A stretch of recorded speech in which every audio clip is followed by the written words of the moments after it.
বাচ্চা খেতে চায় না, বাচ্চাকে 6 মাসের পর থেকে আপনারা কি খাওয়াবেন তা নিয়ে চিন্তিত।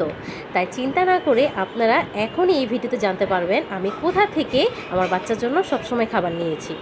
6 মাস পর থেকে বাচ্চাকে একটি সঠিক পুষ্টিকর খাবার দিতে হয়, আর সেটা মাথায় রেখেই আমি দেখলাম নেটে জান্নাত হোমমেড বেবি ফুডের অনেক রিভিউ। তারপরে আমি একটু সাহস নিয়ে আমার বাচ্চার জন্য খাবার অর্ডার করি। এই তো আমার বাচ্চা মাশাল্লাহ দিলে এখন 2 বছর হতে যাচ্ছে। আমি এখনও অবধি জান্নাত হোমমেড বেবি ফুড থেকেই খাবার নেই। কিছু কিছু খাবার নির্দিষ্ট করে আমি নিয়ে থাকি সব সময়, সেটা হচ্ছে যে স্যারেলাকটা। নতুন করে আমি ওকে একটু নুডলস খাওয়াই, তাই নুডলসটা চাচ্ছিলাম একটু পুষ্টিকর খাবার, তাই আমি এখান থেকে নিয়েছি পালং শাক নুডলসটা।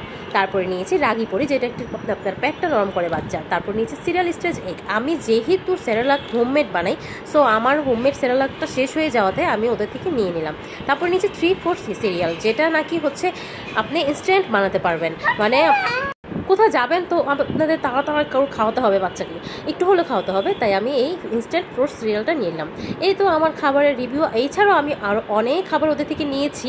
আপনারা চাইলে ওদের থেকে খাবার নিয়ে একবার হলেও ট্রাই করে দেখতে পারেন। ধন্যবাদ সবাইকে। সবাই হচ্ছে অবশ্যই জান্নাত হোমমেড বেবি ফুডটা ভিজিট করবেন। Order to inbox. Thank you.